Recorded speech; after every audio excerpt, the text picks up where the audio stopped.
M ജിയെ നമ്മൾ ഒരു എഴുത്തുകാരൻ എന്ന നിലയിൽ വിലയിരുത്തുമ്പോൾ എം ജി എക്കാലത്തും സ്വീകരിച്ചിരുന്ന ഒരു സമീപനത്തെ എം ജി എഴുത്തിലും സാമൂഹ്യ വീക്ഷണത്തിലും അദ്ദേഹത്തിൻ്റെ സാമൂഹിക കാഴ്ചപ്പാടിലും പുലർത്തിയിരുന്ന ആ വ്യതിരക്തതയെ നമ്മൾ തീർച്ചയായും അനുസ്മരിക്കേണ്ടിയിരിക്കുന്നു.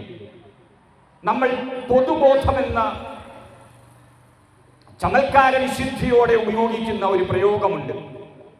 അല്ലെങ്കിൽ അരിയാഹാരം കഴിക്കുന്നവർ വിശ്വസിക്കില്ല എന്നൊക്കെ പറയുന്ന ഗ്രാമ്യമായ അസംസ്കൃത പ്രയോഗത്തിലൂടെ നമ്മൾ സാമാന്യവൽക്കരിക്കാൻ ശ്രമിക്കുന്ന, സ്ഥാപനവൽക്കരിക്കാൻ ശ്രമിക്കുന്ന ചില കാഴ്ചപ്പാടുകളുണ്ട്. അത്തരം കാഴ്ചപ്പാടുകളെ നിഷേധിച്ചുകൊണ്ട്, ചോദ്യം ചെയ്തുകൊണ്ട്, വെല്ലുവിളിച്ചുകൊണ്ട് എഴുത്തിലേക്ക് കടന്നു വന്ന വ്യക്തിയാണ് എം ടി വാസുദേവൻ നായർ. അദ്ദേഹത്തിൻ്റെ ആദ്യ നോവലായ നാലുകെട്ടിൽ തുടങ്ങി രണ്ടാം ഊഴത്തിലൂടെ വടക്കൻ വീരഗാഥയുടെ തിരക്കഥയിലെത്തുമ്പോൾ അത് ഏതാണ്ട് പൂർണ്ണമാവുകയാണ്. എം ജിയുടെ അപ്പുണ്ണി എന്ന കഥാപാത്രം വികസിക്കുന്നത് തന്നെ തൻ്റെ പിതാവിനെ കോഴിയിറച്ചിയിൽ പാഷാണം കൊടുത്ത് കൊലപ്പെടുത്തിയ സെയ്താലിക്കുട്ടിക്കെതിരായ ആ പ്രതികാര വാഞ്ചയോടെയാണ്.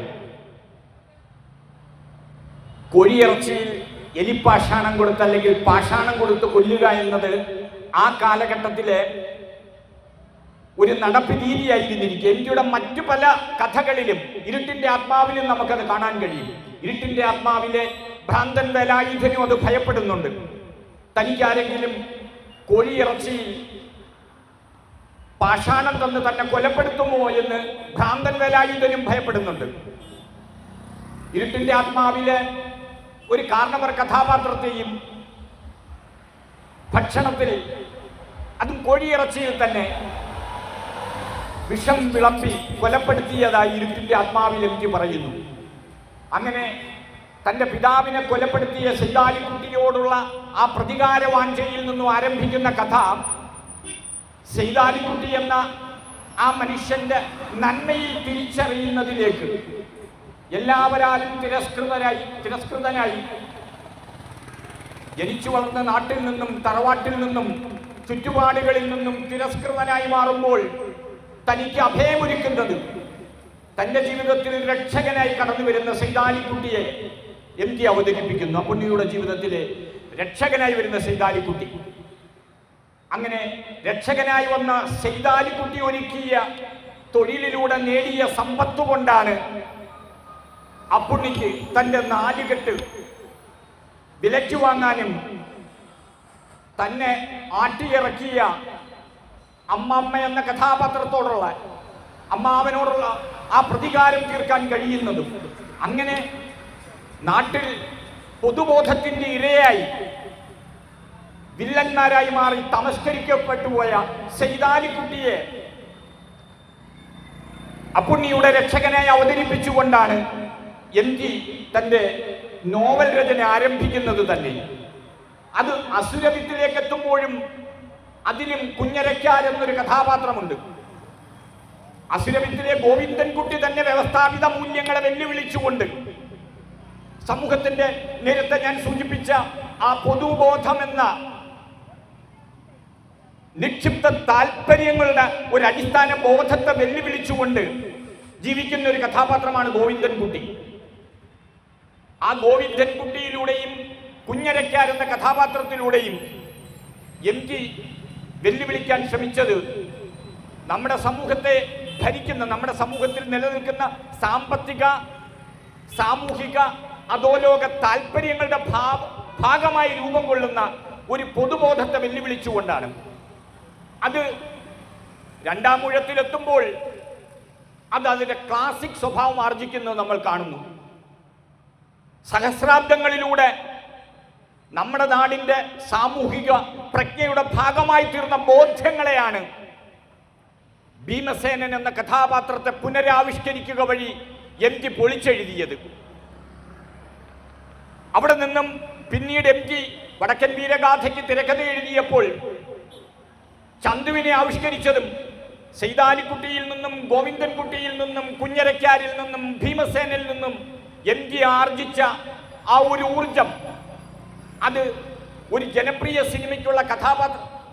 സിനിമയ്ക്കുള്ള തിരക്കഥയായി മാറിയപ്പോൾ അതിലെ മുഖ്യ കഥാപാത്രമായ ചന്തുവിലൂടെ കൂടുതൽ ജനങ്ങളിലേക്ക് എത്തിക്കാൻ MGക്ക് കഴിഞ്ഞു. ഇന്ത്യൻ കഥാപാത്രങ്ങളുടെ ഈ ഒരു വെല്ലുവിളിയുടെ സ്വഭാവം, ഇന്ത്യൻ കഥാപാത്രങ്ങൾ ഈ സാമൂഹിക ബോധ്യങ്ങളെയും സാമൂഹിക മൂല്യങ്ങളെയും വെല്ലുവിളിക്കുന്നത് MGയുടെ എല്ലാ കഥാപാത്രങ്ങളിലും നമുക്ക് കാണാൻ കഴിയുന്നു.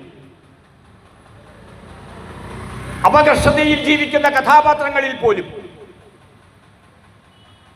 അവരിലേക്ക് ഒളിക്കുന്ന കഥാപാത്രങ്ങളിൽ പോലും, അന്തർമുഖത്വത്തിൽ അഭയം തേടുന്ന കഥാപാത്രങ്ങളിലും ഈ സാമൂഹിക മൂല്യങ്ങളെ വെല്ലുവിളിക്കുന്ന ഒരു എലമെന്റ് എല്ലാ കഥാപാത്രങ്ങളിലും MG ഒളിച്ചിട്ടിരുന്നു. അവിടെ നിന്ന് നമ്മൾ ഭ്രാന്തൻ വേലായുധനിലേക്ക് വരുമ്പോൾ ഇരുട്ടിന്റെ ആത്മാവെന്ന ആ കഥയും ഇരുട്ടിന്റെ ആത്മാവെന്ന സിനിമയും തമ്മിൽ വലിയ വ്യത്യാസമുണ്ട്. ഏതാണ്ട് ഒരേ കാര്യങ്ങളാണ് പറയാൻ ശ്രമിക്കുന്നതെങ്കിലും അത് സിനിമയാക്കിയപ്പോൾ അത് മറ്റൊരു തരത്തിൽ അവതരിപ്പിക്കേണ്ടി വന്നു. എന്നാൽ ഇരുട്ടിന്റെ ആത്മാവിലൂടെ ഒരു ഭ്രാന്തൻ വേലായുധനെ അവതരിപ്പിക്കുമ്പോൾ ഭ്രാന്തിനെ കുറിച്ചുണ്ടായിരുന്ന എല്ലാ വ്യവസ്ഥാപിത സങ്കല്പങ്ങളെയും MG ചോദ്യം ചെയ്യുകയായിരുന്നു. ഭ്രാന്ത് എന്ന അവസ്ഥ സ്ഥലകാല ബോധം നഷ്ടപ്പെടുന്ന ഒരവസ്ഥയാണ്. എന്നാൽ സ്ഥലകാല ബോധമുള്ള, സ്നേഹം തിരിച്ചറിയാൻ കഴിയുന്ന, എന്തിന് പ്രണയം പോലും തിരിച്ചറിയാൻ കഴിയുന്ന ഒരു കഥാപാത്രമാണ് ഭ്രാന്തൻ വേലായുധൻ.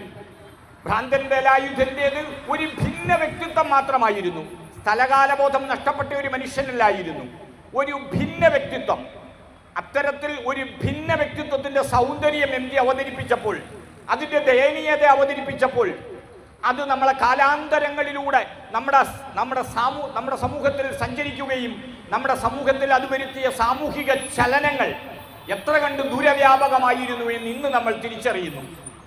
ഇന്ന് നമ്മൾ ഈ ന്യൂറോ മൈനോറിറ്റി വിഭാഗത്തിൽപ്പെട്ട ഇത്തരം ഭിന്ന ശേഷിയുള്ള മനുഷ്യരെ, അത്തരം ഭിന്നശേഷിക്കാർ എന്ന ഡിഫറൻ്റ്ലി ഏബിൾഡ് എന്ന് പറയുന്ന വളരെ സംസ്കൃതമായ, വളരെയേറെ പുരോഗമനോത്മകമായ ഒരു ഭാഷയിലൂടെ, ഒരു പദാവലിയിലൂടെ നമുക്ക് അവതരിപ്പിക്കാൻ കഴിയുന്നു. അത് ഇത്തരം ഭിന്നശേഷിയുടെ ആ ഭിന്ന സൗന്ദര്യത്തെ ഭ്രാന്തൻ വേലായുധനിലൂടെ അവതരിപ്പിച്ച് MGയോട് നമ്മൾ അതിന് കടപ്പെട്ടിരിക്കുന്നു. ഭ്രാന്തൻ വേലായുധൻ എന്ന കഥാപാത്രം സ്നേഹത്തോടുകൂടി തന്നെ സമീപിക്കുന്ന അമ്മുക്കുട്ടി എന്ന കഥാപാത്രത്തെ, ആ അമ്മുക്കുട്ടി എന്ന കഥാപാത്രത്തെ ഭ്രാന്തൻ വേലായുധൻ സമീപിക്കുന്നത് MGയുടെ മറ്റെല്ലാ കാമുകന്മാരും, MGയുടെ മറ്റെല്ലാ കഥാപാത്രങ്ങളും സമീപിക്കുന്നത് പോലെ തന്നെ പ്രണയാർദ്രമായും സ്നേഹതീവ്രതയോടും കൂടി തന്നെയാണ് ഭ്രാന്തൻ വേലായുധനും അതിലെ അമ്മുക്കുട്ടി എന്ന കഥാപാത്രത്തെ അവതരിപ്പിക്കുന്നത്. MGയുടെ എല്ലാ കഥാപാത്രങ്ങൾക്കും തൻ കാമുകിമാരുടെ മുന്നിൽ നിൽക്കുമ്പോൾ ഒരു അപകർഷത അനുഭവപ്പെടുന്നുണ്ട്. ഭ്രാന്തൻ വേലായുധനും ഒരിക്കൽ അമ്മുക്കുട്ടിയോട് പറയുന്നു, അമ്മുക്കുട്ടിയുടെ കയ്യിൽ ഞാനൊന്ന് തൊട്ടോട്ടെ. അമ്മുക്കുട്ടിക്ക് കൈലപ്പൂവിൻ്റെ മണമാണെന്ന് പറയുന്നു. സ്വയം ഭ്രാന്തൻ വേലായുധൻ തിരിച്ചറിയുന്നു, എനിക്ക് കോഴിക്കാഷ്ടത്തിൻ്റെ വാടയാണ് എനിക്ക്. സ്വയം കോഴിക്കാഷ്ടത്തിൻ്റെ വാടയാണെന്ന് തിരിച്ചറിയുകയും ഒപ്പം താൻ സ്നേഹിക്കുന്ന, താൻ ഇഷ്ടപ്പെടുന്ന, താനൊന്ന് തൊടാൻ ആഗ്രഹിക്കുന്ന അമ്മുക്കുട്ടിക്ക് കൈതപ്പൂവിൻ്റെ മണമാണെന്ന് തിരിച്ചറിയുകയും ചെയ്യുന്നു. അതുതന്നെ നമുക്കറിയാം. രണ്ടാം ഊഴത്തിലും ഭീമൻ പാഞ്ചാലിയുടെ അടുത്ത് ചെല്ലുമ്പോൾ പാഞ്ചാലിക്ക് താമരപ്പൂവിൻ്റെ മണമാണെന്നാണ്, താമരപ്പൂവിൻ്റെ മണമായിട്ടാണ് ഭീമസേനൻ അനുഭവപ്പെടുന്നത്.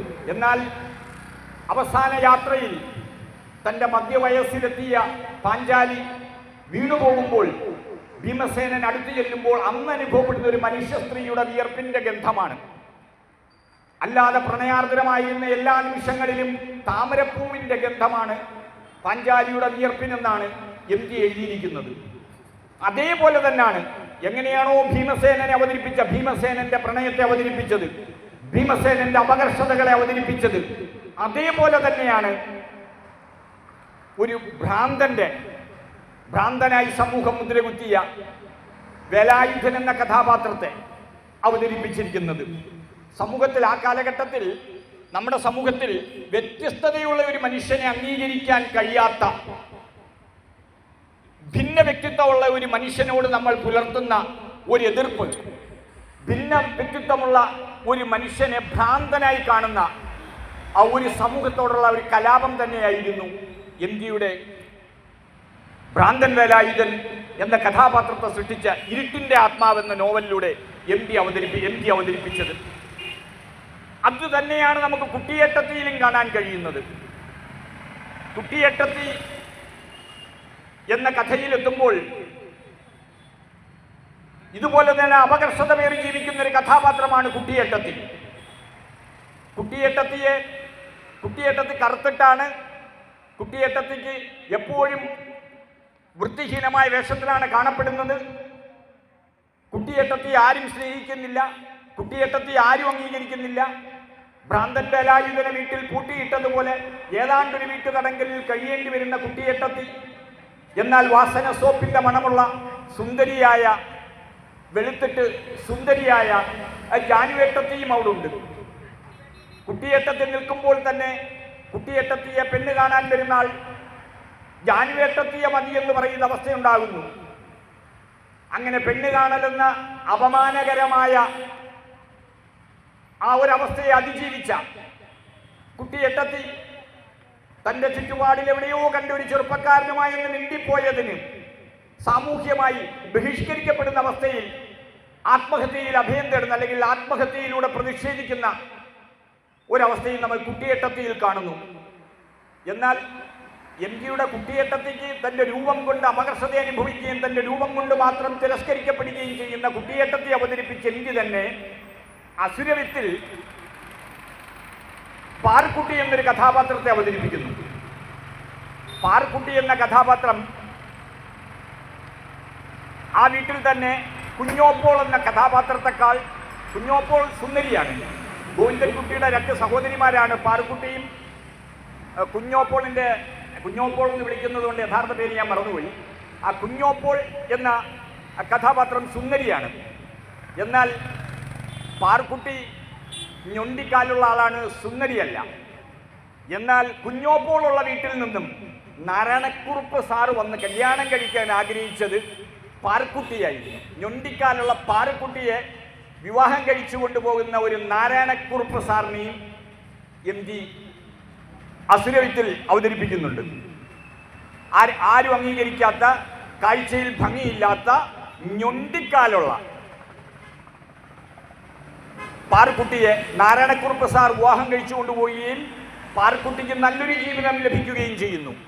എന്നാൽ സുന്ദരിയായിരുന്ന കുഞ്ഞോപ്പോളിന് ഒരു ദുരിത ജീവിതം പിന്നിടേണ്ടി വരുന്നു, കടന്നു പോകേണ്ടി വരുന്നു. നമ്മുടെ 50കളിലെയും 60കളിലെയും നമ്മുടെ ജീവിതത്തിൽ, നമ്മുടെ സാമൂഹിക ജീവിതത്തിൽ പലതരത്തിൽ പല സവിശേഷതകളുള്ള സ്ത്രീകൾക്ക് കടന്നു പോകേണ്ടി വന്ന വ്യത്യസ്തമായ അനുഭവങ്ങളെയാണ് പാർക്കുട്ടിയിലൂടെയും കുട്ടിയേട്ടത്തിയിലൂടെയും MG അവതരിപ്പിക്കുന്നത്. MGയുടെ കഥാപാത്രങ്ങളുടെ അപകർഷതയെക്കുറിച്ച് MGയുമായി നടത്തിയ ഒരു അഭിമുഖത്തിൽ, അത് ഈ ലക്കം മാതൃഭൂമി ആഴ്ചപ്പതിപ്പിലുണ്ട്. സുഭാഷ് ചന്ദ്രൻ, ഒരു കാലത്ത് MG പത്രാധിപരായിരുന്ന മാതൃഭൂമി ആഴ്ചപ്പതിപ്പിന്റെ ഇപ്പോഴത്തെ പത്രാധിപരായ സുഭാഷ് ചന്ദ്രൻ MGയുമായി നടത്തുന്ന ഒരു അഭിമുഖത്തിൽ ഈ അപകർഷതയെക്കുറിച്ച് ചോദിക്കുമ്പോൾ MG പറയുന്നു, ഈ അപകർഷത എന്ന് പറയുന്നത് അതൊരു വിപ്ലവ പ്രവർത്തനമാണെന്നാണ് MG പറയുന്നത്. അത് ഈ സമൂഹത്തോടുള്ളൊരു പ്രതിഷേധമാണ് ഈ അപകർഷത എന്ന് പറയുന്നത്.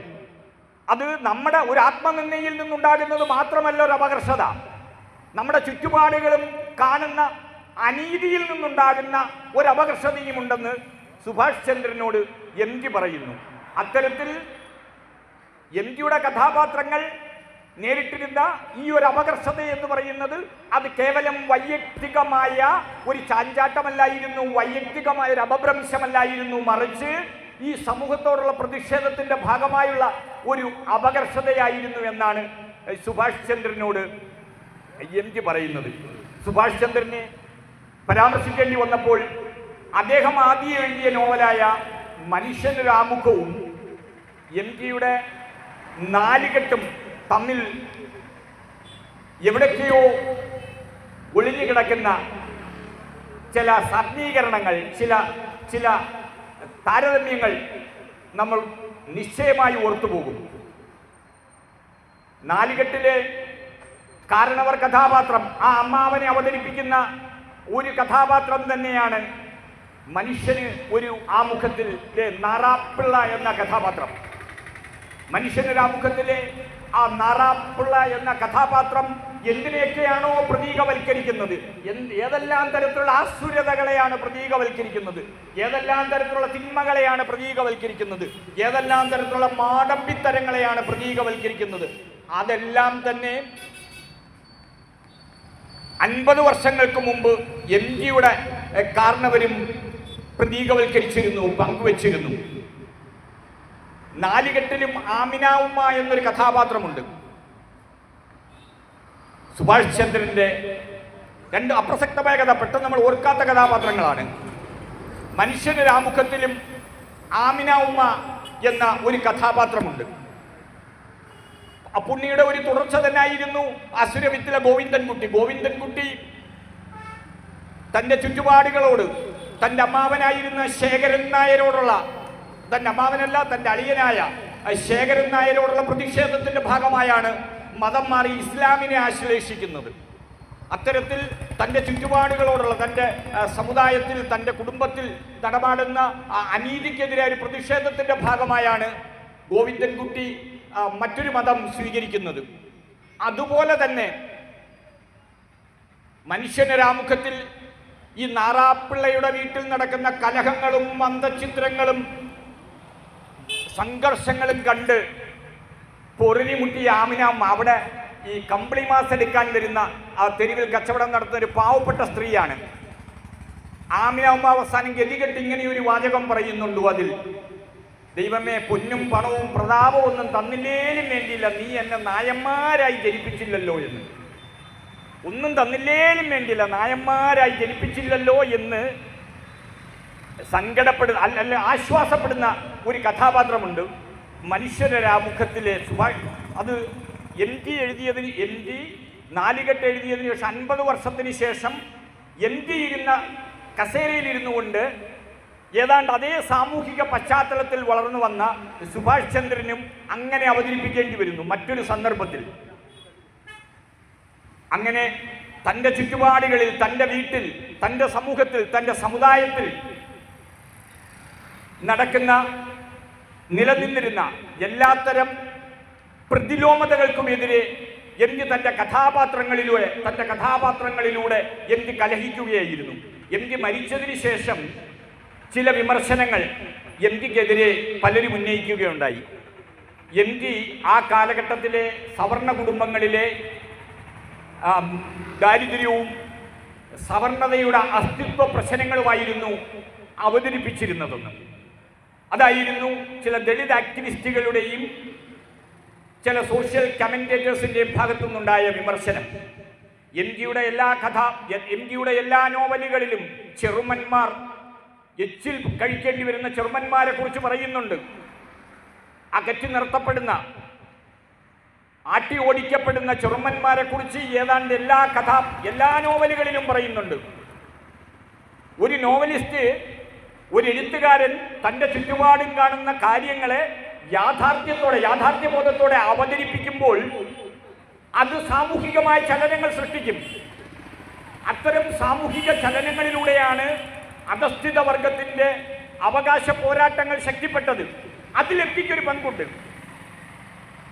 MG ആ കാലഘട്ടത്തിൻ്റെ യാഥാർത്ഥ്യങ്ങളെ തമസ്കരിച്ചുകൊണ്ട് അയഥാർത്ഥമായ സാമൂഹികമായ വിഷയങ്ങൾ അന്ന് അവതരിപ്പിച്ചിരുന്നെങ്കിൽ ഒരുപക്ഷെ ചെറുമന്മാരുടെ ആ കാലഘട്ടത്തിൽ അവർക്ക് കടന്നു പോകേണ്ടി വന്ന അധസ്ഥിത ജീവിതം നമ്മളാരും അറിയില്ലായിരുന്നു. നാലുകെട്ടിൽ അപ്പുണ്ണിയുടെ അമ്മ ഒരു ഇല്ലത്ത് ജോലി ചെയ്യാൻ പോകുമ്പോൾ അവിടുന്ന് അവർക്ക് എച്ചിൽ കഴിക്കേണ്ടി വരുന്നുണ്ട്. ജന്മം കൊണ്ട് സവർണ്ണ സ്ത്രീയാണെങ്കിൽ പോലും ഒരു നമ്പൂതിരിയുടെ വീട്ടിലെ എച്ചിൽ ഭക്ഷിക്കേണ്ടി വരുന്ന അവസ്ഥ, അത് നമുക്ക് ചങ്ങമ്പുഴ കൃഷ്ണപിള്ളയിൽ നമുക്ക് കാണാൻ കഴിയുന്നു. ചങ്ങമ്പുഴ കൃഷ്ണപിള്ളയ്ക്ക് അദ്ദേഹത്തിൻ്റെ ബാല്യകാലത്ത് ഒരു ഇരട്ടപ്പേരുണ്ടായിരുന്നു. ഞാനൊരിക്കൽ എവിടെയോ സംസാരിക്കേണ്ടി വന്നപ്പോൾ യാദർച്ഛികമായി പറഞ്ഞു, എനിക്കായിരുന്നു അങ്ങനെ ഒരു ഇരട്ടപ്പേരുണ്ടായിരുന്നതെങ്കിൽ ഞാൻ ആത്മഹത്യ ചെയ്യുമായിരുന്നു. ചങ്ങമ്പുഴ കൃഷ്ണപിള്ളയ്ക്ക് ആ പ്രദേശത്തുകാരുടെ ഇരട്ടപ്പേര് എച്ചിൽ ദീനി എന്നായിരുന്നു. എച്ചിൽ ദീനി എന്ന് ഇരട്ടപ്പേരിടാൻ കാരണം ചങ്ങമ്പുഴയുടെ അമ്മുമ്മ അവിടുത്തെ കോവിലകത്തെ ബാല്യക്കാരിയായിരുന്നു. അതുകൊണ്ട് തന്നെ അവിടുന്ന് വരുമ്പോൾ, വീട്ടിൽ നിന്നും മടങ്ങി വരുമ്പോൾ ഭക്ഷണം കൊണ്ടുവരുമായിരുന്നു. അത് കഴിച്ച് വളർന്ന ആളെന്ന നിലയിൽ എച്ചിൽ ദീനി എന്ന് ചങ്ങമ്പുഴ കൃഷ്ണപിള്ളയെ ആക്ഷേപിച്ചവർ ഇടപ്പള്ളിയിൽ മാത്രമല്ല കേരളത്തിലെമ്പാടുമുണ്ടായിരുന്നു. എം ജിയുടെ അപ്പുണ്ണി എന്ന കഥാപാത്രത്തിൻ്റെ അമ്മയ്ക്കും ഏതാണ്ട് എച്ചിൽ ഭക്ഷിക്കേണ്ടുന്ന അവസ്ഥ ഉണ്ടായിരുന്നു എന്ന് നമ്മൾ മനസ്സിലാക്കുന്നു. എം ജിയിലെ ആധുനികനായ എഴുത്തുകാരനെ കുറിച്ചും ഈ ലക്കത്തിലെ മാതൃഭൂമി ആഴ്ചപ്പതിപ്പിൽ എം ജി പതിപ്പിൽ പറയുന്നുണ്ട്. എം ജിയുടെ ആ കാലഘട്ടത്തിൽ എം ജി എഴുതുന്നത് ഏറ്റവും ആധുനികമായ, ആ കാലഘട്ടത്തിലെ ഏറ്റവും ആധുനികമായ ശൈലിയിലായിരുന്നു എം ജി എഴുതിയിരുന്നത്. ഏറ്റവും ആധുനികമായ ഭാഷയായിരുന്നു എം ജി ഉപയോഗിച്ചിരുന്നത്. എം ജി ഹെമിംഗ്വേയെ പോലെ, എം ജിക്ക് ഏറ്റവും ഇഷ്ടപ്പെട്ട എഴുത്തുകാരനായിരുന്നു ഹെമിംഗ്വേ. ഹെമിംഗ്വേ എന്തെഴുതിയാലും അവസാനം അതിൻ്റെ ചമൽക്കാരങ്ങൾ മുഴുവൻ ഛേദിച്ചു കളഞ്ഞതിന് ശേഷം ഭാഷയെ നഗ്നനാക്കുമെന്നായിരുന്നു പറഞ്ഞിരുന്നത്. അതുപോലെ തന്നെ എം ജി ഏറ്റവും സ്ഫടിക വിശുദ്ധിയുള്ള ഭാഷയിലായിരുന്നു എം ജി എഴുതിയിരുന്നത്. എം ജി രണ്ടാമൂഴം എഴുതുമ്പോഴുള്ള ആ ചമൽക്കാര ഭംഗി, എം ജി ഉപയോഗിച്ചിരുന്ന ആ വാക്കുകളുടെ ഭംഗി, ചില വാക്കുകൾ എം ജിക്ക് അധികമായി ഉപയോഗിക്കേണ്ടി വന്നു രണ്ടാമൂഴത്തിൽ. അല്ലാത്തപ്പോഴെല്ലാം എം ജി ഉപയോഗിച്ചിരുന്ന വാക്കുകൾ നമ്മുടെ സാധാരണ വ്യവഹാര ഭാഷയിൽ തന്നെയുള്ള വാക്കുകളെയായിരുന്നു എം ജി സൗന്ദര്യാത്മകമായി അവതരിപ്പിച്ചത്. എം ജി പ്രസംഗിച്ചു കൊണ്ടിരുന്ന ഒരു വേദിയിലേക്ക് മുണ്ടശ്ശേരി മാഷ് മുറുക്കാൻ ചെല്ലവുമായി കടന്നു വരുന്നു. അതൊരു പ്രതീകമാണ്. മുറുക്കാൻ ചെല്ലവുമായി കടന്നു വരുന്ന മുണ്ടശ്ശേരി മാഷ് പ്രതിനിധീകരിക്കുന്നത് ആധുനികതയ്ക്കെതിരായിട്ടുള്ള ഒരു സമീപനമാണ്. ഇത് കണ്ട് എം ജി പ്രതീകാത്മകമായി അതിനോട് കലഹിച്ചത് പ്രസംഗം നടത്തി പോക്കറ്റിൽ നിന്ന് ഒരു ബീഡി എടുത്ത് കത്തിച്ചു വലിച്ചു. ബീഡി കത്തിക്കാനെടുത്ത ആ തീപ്പെട്ടിക്കോല് മുണ്ടശ്ശേരി മാഷിരിക്കുന്ന ഭാഗത്തേക്ക് അലക്ഷ്യമായി വലിച്ചെറിഞ്ഞുകൊണ്ട് ബീഡി സദസ്സിൽ നിന്നും, വേദിയിൽ നിന്നും ബീഡി വലിച്ചതിന് ശേഷം ബീഡി താഴെയിട്ട്, ബീഡിക്കുറ്റി താഴെയിട്ട് ചവിട്ടി അരച്ചതിന് ശേഷം ബാക്കി പ്രസംഗിക്കുകയായിരുന്നു എം ജി. അങ്ങനെ എം ജിയിൽ ഇത്തരത്തിലൊരു കലാപകാരി ഉണ്ടായിരുന്നു. ഏതാണ്ട് ഇതുപോലെ തന്നെ മുണ്ടശ്ശേരി മാഷിരിക്കുന്ന ഒരു വേദിയിൽ ചങ്ങമ്പുഴ കൃഷ്ണപിള്ളയും പെരുമാറിയിട്ടുണ്ട്. മുണ്ടശ്ശേരി മാഷിന് ചങ്ങമ്പുഴയെ പോലൊരു കവിയിൽ നിന്നുണ്ടാവുന്ന ഇത്തരം അപമാനങ്ങളെക്കുറിച്ച് മുണ്ടശ്ശേരി മാഷിന് പിന്നീട് എഴുതേണ്ടി വന്നു. എന്നാൽ ചങ്ങമ്പുഴ കൃഷ്ണപിള്ള ജീവിതത്തിൽ ഏറെ അപമാനങ്ങൾ നേരിടുകയും സാഹിത്യത്തിൽ നിന്നും സമൂഹത്തിൽ നിന്നും ബഹിഷ്കരിക്കപ്പെടുകയും ചെയ്യുന്ന ഒരു സാഹചര്യത്തിൽ ചങ്ങമ്പുഴ തന്നെ മുണ്ടശ്ശേരി മാഷിനെ കാണുകയും, എനിക്ക് ഈ നാട്ടിലൊന്ന് പിടിച്ചു നിൽക്കണം, എനിക്കൊന്ന് ജീവിക്കണം, അതിന് നിങ്ങൾ എൻ്റെ രമണന് ഒരു അവതാരിക എഴുതി തരണമെന്ന് പറയുകയും ചെയ്യുന്ന ഒരവസ്ഥയുണ്ടായി. അങ്ങനെയാണ് കേരളം ഇതുവരെ കണ്ട ഏറ്റവും പ്രൗഢഗംഭീരമായ അവതാരിക ഉണ്ടാകുന്നത്. രമണന് വേണ്ടി മുണ്ടശ്ശേരി മാഷ് എഴുതിയ അവതാരിക. ചുള്ളിക്കാടിൻ്റെ കവിതാ സമാഹാരത്തിന് സച്ചിദാനന്ദൻ അവതാരിക എഴുതിയിട്ടുണ്ടെങ്കിൽ പോലും അതും വളരെ ഗംഭീരമായൊരു അവതാരികയാണ്.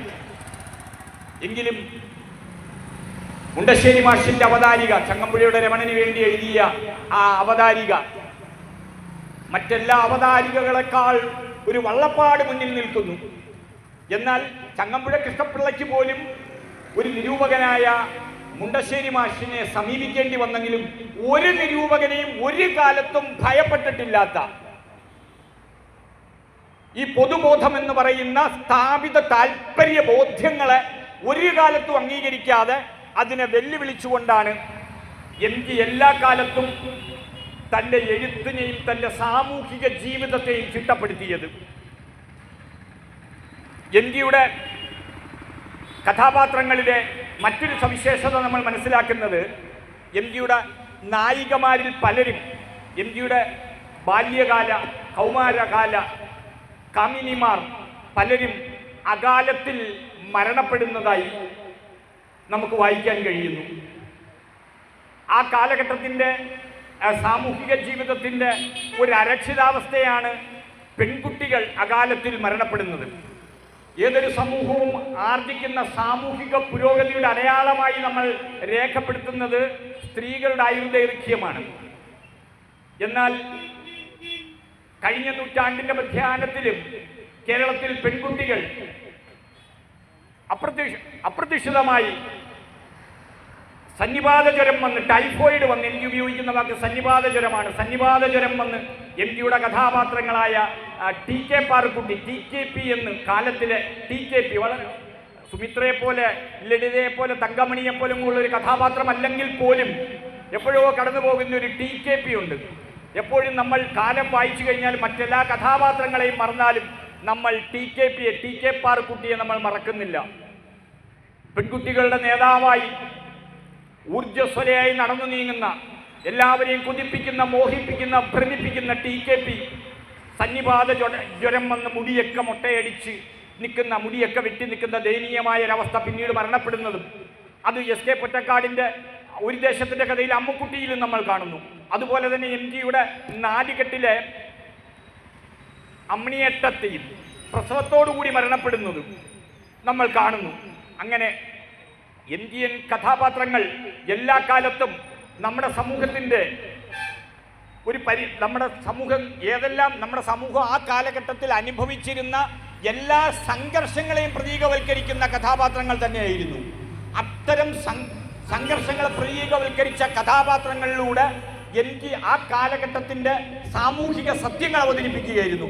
ആ സാമൂഹിക സത്യങ്ങൾ നമ്മുടെ സമൂഹത്തിൽ വലിയ സാമൂഹിക മാറ്റങ്ങൾക്കും മുന്നേറ്റങ്ങൾക്കും കാരണമായി.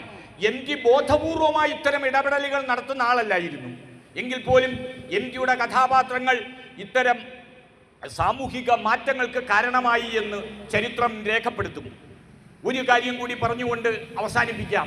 എം ജിയുടെ എഴുത്തുകളിൽ എം ജി ഏറ്റവും അധികം ഉപയോഗിച്ചിരിക്കുന്ന വാക്ക് ഏതാണെന്ന് ചോദിച്ചാൽ അത് മന്ദഹാസമാണ്.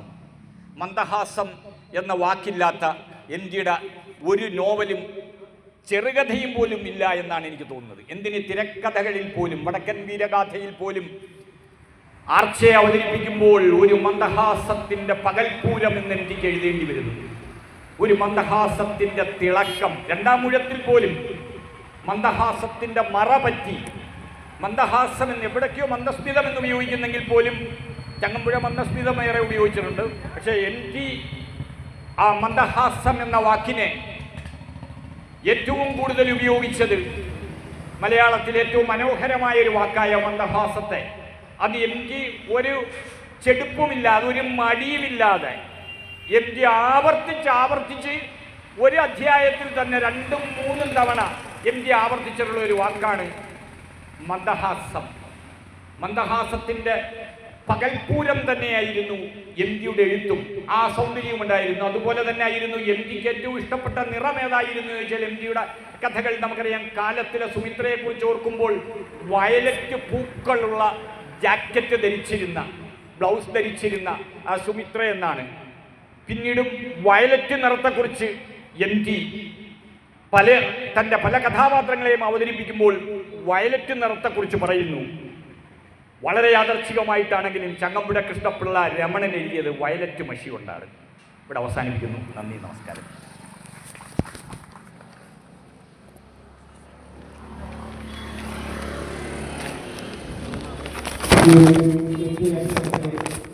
ഔപചാരികമായ ഉദ്ഘാടനം ചെയ്യാനായി ഒരു